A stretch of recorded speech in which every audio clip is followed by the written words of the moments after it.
How's it going, everyone? We got a bit of an update on Lost Soul Aside. Now, this is an action RPG I feel like I've been talking about since going back to like 2017 or 2018. It's been in development for quite a while.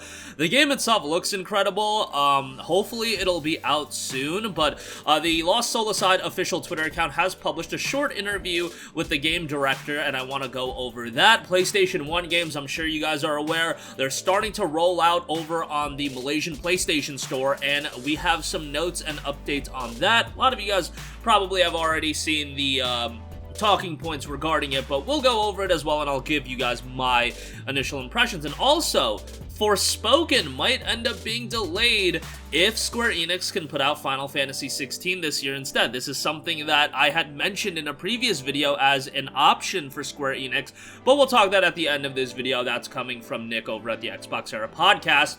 But first up, definitely want to talk about Lost Soul Aside, as this is maybe a game that many of you guys don't even know about, because it was definitely in the news cycle like a while back when gameplay was dropping, when we were first hearing about the game. There was a lot of talk around Lost Soul Aside. It looks like this slick action RPG, Devil May Cry style gameplay, Final Fantasy character design. It seemed like something everybody was going to be all over, and those of you that know about it are probably pretty excited about the game.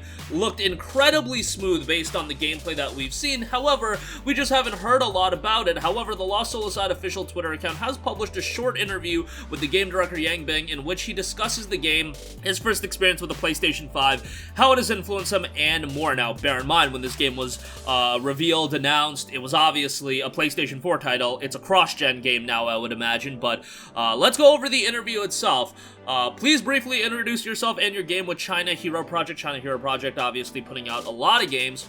Bing noted, Lost Soul Aside is a game we are currently working on for PlayStation, PlayStation's China Hero Project. Because of Lost Soul Aside, I was known by Sony Interactive Entertainment and some of the players. Being a person from an art background, I love playing games. From a hobby to becoming a professional, games are all around my daily life. Lost Soul Aside is all about creating a smooth action RPG experience for players, and we have shown it through previous videos. Talking about the PlayStation 5, he noted, when I first opened PlayStation 5, I couldn't wait to open the Final Fantasy VII Remake Enhanced version for PlayStation 5. Compared with the performance of the previous generation of consoles, the full 60 frames per second frame rate mode, almost no loading time, and enhanced visual quality eliminated my previous doubts about the improvement of PS5 compared with the previous generation. Talking about what his favorite PS5 game is, he noted, for now, my longest played game on PS5 is Elden Ring. Originally, I am not a big fan of Souls, nor can I enjoy brutally difficult games, but after exploring the open world, I cannot help but love playing the game. I think it's difficult to describe why I like it, but to put it in simple words, this is more like childhood exploration fun and makes me remember the good old days and keeps me coming back for a great experience. He also noted a little bit about the Demon's Souls remake, and as far as game development on PlayStation 5, he noted, after we got some development kits for the new console, we immediately did the version test. To our surprise, the version without optimization can also have a good performance on PS5. Later, with progress of the project, PlayStation 5 has changed from a new guest to an old friend with our daily development. This makes us feel we are moving forward. Lost Soul Aside is currently in development for PS5 and PS4. I don't even want to speculate on a release window or a release date, because I feel like I've been talking about this for a long time. This is a game that still has held my interest.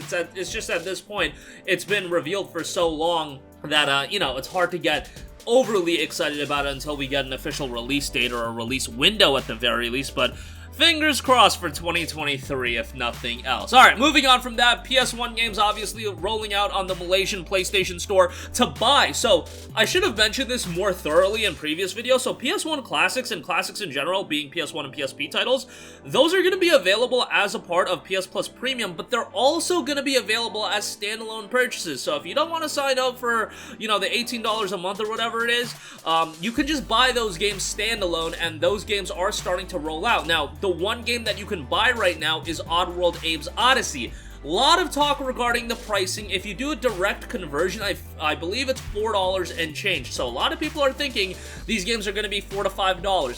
Find that hard to believe, just because in the PlayStation 3 era, when we were buying PlayStation 1 Classics, those games were $5.99. They were $6 a pop, and they could go up for $9.99. I think Metal Gear Solid 1 was $9.99, and I think Final Fantasy VII was $9.99. So I highly doubt it's gonna be 4 and change, but hey, if it's $4 to $5, great. It's just things have gotten more expensive, and some games are adding trophies as well, so that makes me think it's gonna be more than just $4 to $5, but that's just my speculation. And I also mentioned some games will feature trophies. It's not across the board, so some games won't. Oddworld Abe's Odyssey is one of those games that does not support trophies, so it looks like it's going to be, you know, something developer to developer. They can choose whether or not they want to implement trophies.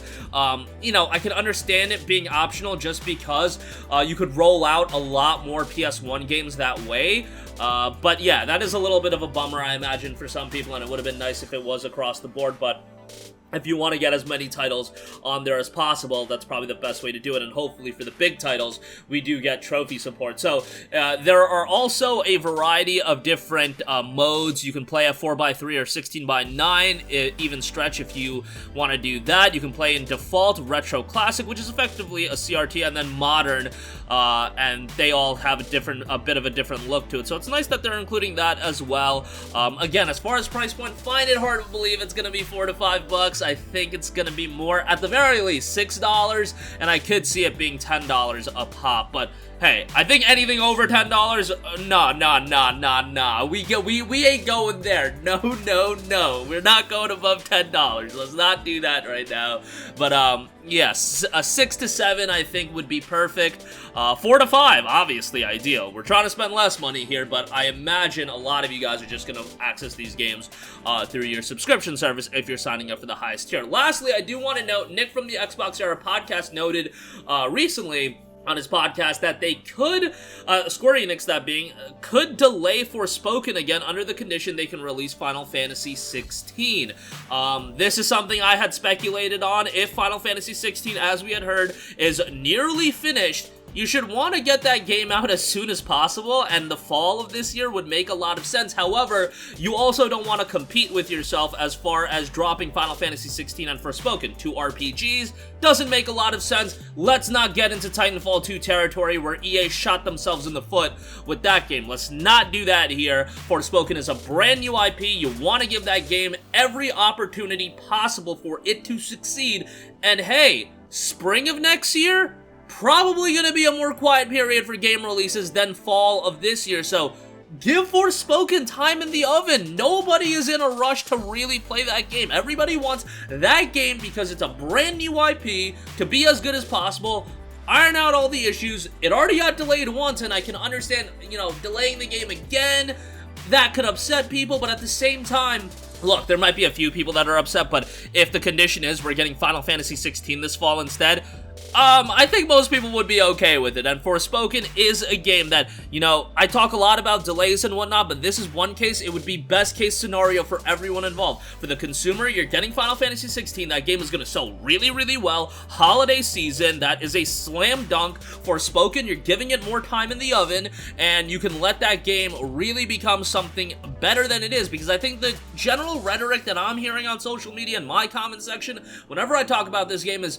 the game has potential. Visually, it looks quite good, but it does look a little bit rough around the edges, and it could use a bit more polish. Why not give it some more time? Yeah, it would be the second delay, and that might cause some pessimism, and definitely, with someone like me that's already inherently pessimistic, you know, I would definitely have, you know, some feelings about that, but at the same time, Final Fantasy 16 to get that, and everybody, I think, would understand that. Everybody would be like, and like, literally, Square Enix would, if they delay Forspoken, just put out a statement and be transparent, be like, yo, we don't want to compete with ourselves. It doesn't make any sense. You know, you don't have to be like, you know, it needs more time, per se, just because you do that once, and maybe that'll scare some people. Just be like, hey, you're getting Final Fantasy 16, we don't want to compete with ourselves, it's a new IP, we want to give it every chance to succeed as possible, and that is a big element for games succeeding. It's what's coming out around the same time. There are only so many dollars, there are only so many hours in the day for people to invest in video games that, you know, dropping FF16 and Forspoken, even like a month apart from one another, I just don't think makes a lot of sense. Yes, there are some games that are just gonna beat the hell out of competition. It doesn't matter what games come around it because they're at that level. Final Fantasy XVI is one of those games.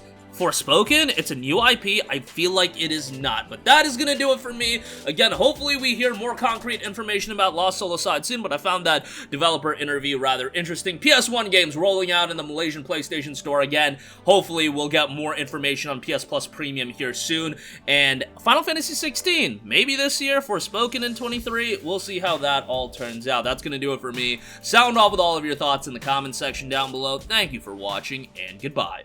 Hey guys, we hope you enjoyed the video, and if you did, make sure to hit the subscribe button, and if you're already subscribed, do us a favor and hit the bell icon. This way you'll be notified whenever we post a new video. That's the best way to keep up with all of our uploads, and we usually try to upload 2 videos a day. And with the bell icon hit, you'll be notified whenever we do upload a video. As always, thanks for watching.